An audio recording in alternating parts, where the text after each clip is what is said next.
Greetings everyone, and thank you for joining us here on the Coins Alert channel. As is always the case with you, this is Rich doing yet another video today, this time on XRP. As a result, I hope that each and every one of you is having a good day today, and regardless of where you are in this amazing globe, we are going to talk about XRP. Slightly to reiterate, this is the chart for a single day. And we are currently sitting slightly above $0.5555 there. We experienced a significant setback today. That being said, despite the fact that we are currently seeing a pullback, XRP has still managed to achieve a gain of 24% over the course of 1 month. Meanwhile, we are taking a step back with Bitcoin at the moment. Despite this, we are continuing to monitor the market as a whole. Bitcoin has fallen below $59,000 per coin. When Bitcoin begins to rise once more, we will follow suit and begin to rise along with it. We are going to enter the alternative season at some point. Absolutely, that is going to happen. I have received this from Stuart Alderati, Kamala Harris, Joe Biden, and Donald Trump have all expressed their desire for a fresh start with cryptocurrency, as you have heard. In accordance with the G20, this indicates that CBDCs are coming for cross-border operations. CBDCs have the potential to upset the status quo, allowing countries to begin with a clean slate, a reset, and address the frictions that are inherent in the current cross-border payment systems and arrangements from the very beginning. Additionally, CBDCs have the ability to improve existing arrangements, which can lead to improvements in cross-border payments.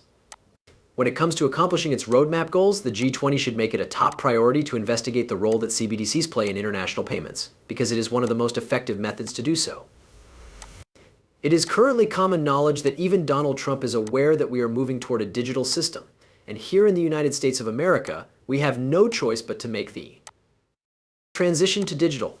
Otherwise, we are going to fall behind the rest of the pack. That is exactly what I was referring to. At the moment, you are hearing all of the talking points all over the news from conventional media, as well as that significant push for Bitcoin. In reality, however, this is what is taking place. Right now, each of them is attempting to win the vote for cryptocurrency. Whoever ends up being elected president is irrelevant to the situation. Here in the United States, we are continuing to work toward the implementation of a digital system.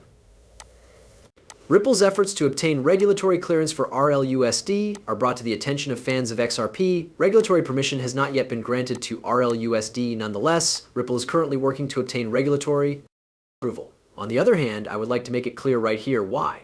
Ripple's choice to withhold the stablecoin from its clients until regulatory permission was gained was the primary focus of Morgan's attention. Morgan also brought attention to the fact that there are presently other stablecoins available on the market that do not have regulatory approval. In the past, regulatory clearance was not required for stablecoins. However, after the implementation of MESI, stablecoin issuers are now required to obtain approval from the appropriate authorities. Morgan, on the other hand, brought to light the fact that there are numerous stablecoins that are currently waiting to receive permission. As a result of the fact that Ripple has just been engaged in a dispute with the SEC for more than 3 years, the company is eager to obtain clearance for the stablecoin before it even goes live. In the future, they do not wish to travel down that path. In addition, I believe that it is essential for them to obtain such consent, since I believe that Ripple's stablecoin is going to experience a rapid increase in value. In a very short amount of time after it becomes live, I believe it will quickly become the most desirable stablecoin. In response to the lackluster demand in the trillion-dollar bond market, the United States Treasury has begun injecting $50 billion in liquidity. Now that the United States is buying back these bonds, this is going to push us farther into inflation, and it is even possible that this might eventually lead to hyperinflation at some point in the future. This is what is going to happen from here on out. This, however, is also beneficial for crypto. The fact that this is the case every single time makes it possible for us to start seeing cryptocurrency take off very soon. Therefore, you can witness the bear market bull run for Bitcoin in Part 1 and Part 2 from 2022 to 2025. This same thing took place between the years 2014 and 2017. Furthermore, people anticipate that this will occur on a regular basis even as we move forward into the future period. Furthermore, it is going to take place till it does not. The utility is going to bring about a shift in this. As soon as utility begins to promote these ISO cryptocurrencies, since the beginning of ISO, everything is going to be different from this point forward.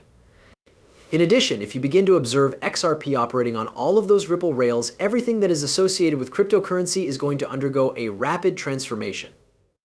The revolutionary lightweight engine that IBM has developed has the potential to revolutionize the financial technology industry. In order to improve its Watson.ai service, IBM has introduced a new lightweight engine, despite the fact that It is primarily geared toward enterprise users. It might be used as a gateway to secure in-house deployment for smaller firms who are thinking about expanding their operations, or for mid-sized businesses operating in a rapidly developing area such as finance. IBM is always making progress. In addition, IBM is likely to be the most important factor in the new financial system. I have previously produced movies on this topic in which I demonstrate to you that any cryptocurrency that is associated with IBM will undoubtedly be incorporated into the future financial system. However, I believe that IBM is also attempting to enter the fifth industrial revolution by doing so. This is due to the fact that the majority of people today consider the emergence of artificial intelligence to be of the fifth industrial revolution. As we move forward into the future, we are also going to see blockchain and artificial intelligence coming together more and more. Even with the new financial system, AI is going to be at the core of it as well. You have the misconception that the entire system is going to function without any problems. Artificial intelligence is going to be in charge of the new financial system, with humans performing all of the tasks in the background. A look at the clawback feature is provided by David Schwartz, the Chief Technology Officer of Ripple. This clawback feature, on the other hand, is something that I believe the banks compelled Ripple to implement because of the way that this sentence is written. Clawback is a setting that users have the option to select before making stablecoins available for distribution. This setting is for regulatory purposes. After being distributed to accounts, certain issuers are required to have the ability to retrieve tokens that have been issued. In the event that an issuer discovers that the tokens were transferred to an account that has been sanctioned for engaging in criminal behavior, for instance, the issuer has the ability to retrieve or reclaim the cash. At first glance, it appears that the banks were interested in putting that into effect. With all of those bank agreements, I believe that Ripple is providing them with a one-stop shop for everything that pertains to payments. You know, a lot of what is going on with the XRP ledger and Ripple is happening before XRP goes live on all of those rails in the future. They want to make sure that everything is in place right now. Now, in the video that I posted yesterday, I discussed tokenization, and some individuals stated that there is no way around the fact that it will be $867 trillion, which is what the World Economic Forum predicted it would be. Therefore, pay attention to this individual right now, because he is going to explain to you how you can amass such a large sum of money.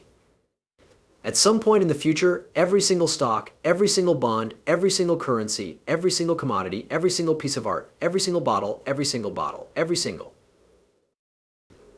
of fine wine, every single collector automobile, every single piece of real estate, every single private enterprise, and everything else that is worth can be converted into a token.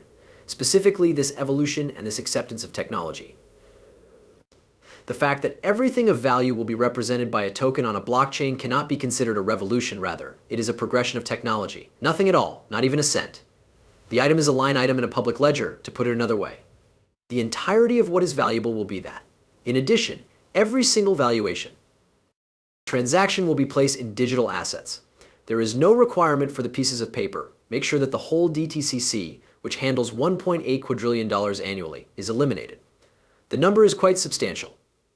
It will all be converted to digital format, and when it does, it will generate enormous riches, the most significant opportunity for wealth creation that I will ever have the chance to witness in my whole life.